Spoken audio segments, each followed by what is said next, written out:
আজকে দুঃসময়ের কর্মীর পরীক্ষা দেওয়ার সময় হয়েছে।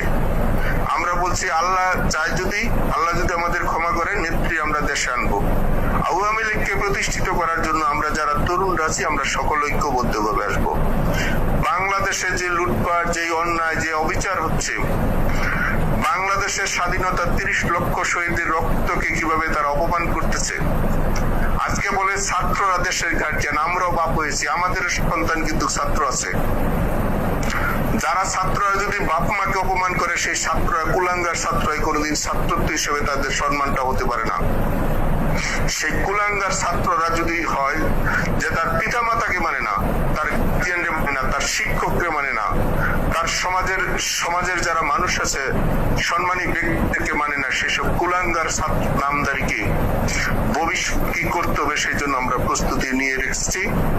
আমাদের প্রধান, আমাদের যে গাইডলাইন, আমরা প্রত্যেকটি ইউনিয়ন, প্রত্যেকটি ওয়ার্ড, প্রত্যেকটি উপজেলা, আমাদের জেলা এবং নগর 4 দিক থেকে করি আদর্শ রাজনীতি এবং দেশ রক্ষার্থে এবং দেশের মানচিত্র রক্ষার জন্য বঙ্গবন্ধুর আদর্শকে কিভাবে বাস্তবায়ন করা যায় সেজন্য যা প্রয়োজন আমরা তার জন্য প্রস্তুতি নিয়েছি। যা আমি গ্রুপে বললাম না, যা দরকার প্রয়োজন তার সময় এবং সঠিক টাইমে আমরা এবং আজকে আমাদের টিমে যারা আছে, এখানে আমাদের বাইরে আছেন এবং আমাদের বাইরেও আরো লোক আছে, আমরা সকলে মিলেমিশে সকলকে এবং জনগণকে কিভাবে ঐক্যবদ্ধ করা যায়, প্রত্যেকটি জনগণ যেন সুফল পায়, এই বাংলাদেশ উন্নয়নের জন্য প্রত্যেকটি মানচিত্র ধারা যেন মানুষের মধ্যে প্রভাবিত হয়, মানুষ যেন এখানে প্রতারিত না হতে পারে, এর জন্য যা প্রয়োজন, যা দরকার তাই করতে হয়। আজকে আমাদের মানুষ সারা রাত্র সজাগ থাকে, আমাদের মানুষ বাড়ি ছাড়া ঘর ছাড়া থাকে।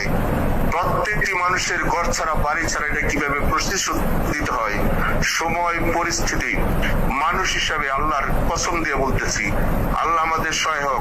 মুসলমানদেরকে এবং কোরআন এবং যার যার ধর্ম রক্ষার্থে এবং সমাজ ব্যবস্থা এবং বাপ মার ইজ্জত রক্ষার্থে, নিজের সন্তানের ইজ্জত রক্ষার্থে যা প্রয়োজন, সময় পরিস্থিতি খুব দ্রুতই কাছে আসছে। আপনারা সঠিক সময় অ্যাডমিনের মাধ্যমে জানবেন। আমরা সময়, সঠিক দিন তারিখ আমরা বলে দিব সময় মতন, কেউ যেন বিভ্রান্ত না করে। সময়, সঠিক সময় আমাদের টিমকে রক্ষা করার জন্য, আমাদের এই ভাইদেরকে যারা মামলা দিয়েছে, হামলা দিয়েছে, ঘর ছাড়া করেছে, আমাদের বোনদেরকে, মাদেরকে যারা অপমান করেছে, এটা কিভাবে প্রতিষ্ঠিত হয়, সময় প্রয়োজন, এটা দেখবেন। আমরা মানুষ, যারা আজকে মব করছে তারা যদি মানুষ হয়, আমরা মানুষ। আমি মুসলমান হিসেবে বলছি, আল্লাহকে হাজির নাজির রাইখা, আল্লাহর উপরে ভরসা রূপে রাইখা খুব দ্রুত সময়ের মধ্যে এটার একটা সমাধান করে দেব।